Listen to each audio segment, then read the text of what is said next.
Hello friends, welcome back to Abhi's Food Galley. இன்றைக்கி நம்ம YouTube சேனலில் ஒரு பொட்டேட்டோ ரெசிபி எப்படி பண்ணுறதுன்னு பார்க்கலாம். அதுக்கு பார்த்திங்கன்னா ஒரு பவுலில் 2 மீடியம் சைஸ் பொட்டேட்டோஸை கிரேட் பண்ணியோ இல்லை மேஷ் பண்ணியோ எடுத்துக்கோங்க. இது கூட பார்த்திங்கன்னா ஒரு மீடியம் சைஸ் கேரட்டை நல்லா துருவி எடுத்துக்கலாம்.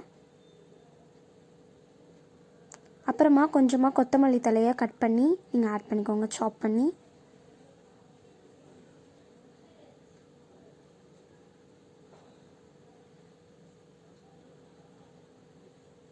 இது கூட பார்த்திங்கன்னா 2 ஸ்பூன் கார்ன்ஃப்ளவர் மாவு ஆட் பண்ணிக்கலாம்.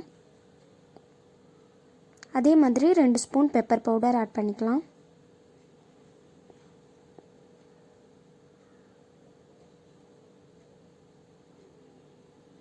இப்போது தேவையான அளவு உப்பு சேர்த்துக்கலாம்.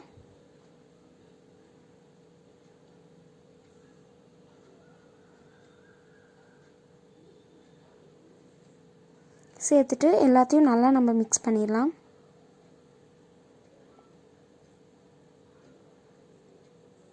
இந்த அளவுக்கு மிக்ஸ் பண்ணதுக்கப்புறமா நம்ம இன்னும் 2 மாவு ஆட் பண்ண வேண்டியது இருக்குது. 2 ஸ்பூன் கடலை மாவு, அப்புறமா 2 ஸ்பூன் அரிசி மாவு ஆட் பண்ணிக்கோங்க.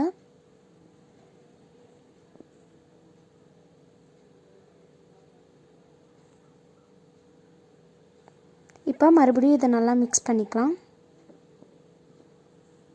நல்லா மிக்ஸ் பண்ணதுக்கப்புறமா பாருங்கள், இந்த மாதிரி ஒரு பவுலில் இந்த மாதிரி பிளாஸ்டிக் கவர் இல்லைனா பால் கவர் ஏதாவது இருந்ததுன்னா அதை இந்த மாதிரி போட்டு வச்சுக்கோங்க.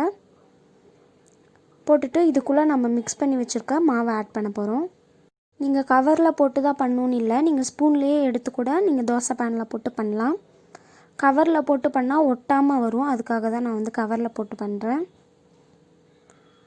நீங்கள் அப்படியே ஸ்பூனில் எடுத்து எவ்வளோ வேணுமோ தோசை பேனில் போட்டுட்டு கொஞ்சமாக ஆயில் விட்டுட்டு நல்லா ஸ்ப்ரெட் பண்ணிங்கனாவே கரெக்டாக ஷேப்பில் வந்துடும்.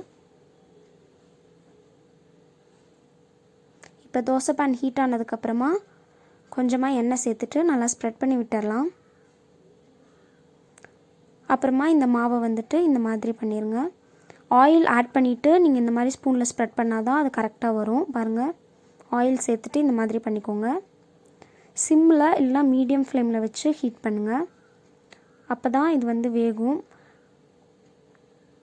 நல்லா வெந்ததுக்கப்புறம் தான் இந்த மாதிரி திருப்பி போடணும், இல்லைனா திருப்ப முடியாது. பாருங்கள், நல்லா வெந்துடுச்சு. இதே மாதிரி நீங்கள் மாவு ஃபுல்லாக பண்ணிடுங்க.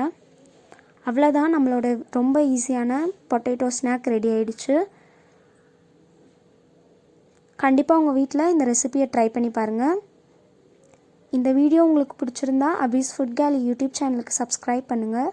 பக்கத்தில் இருக்க பெல் ஐக்கானையும் ப்ரெஸ் பண்ணுங்கள். தேங்க்ஸ் ஃபார் வாட்சிங்.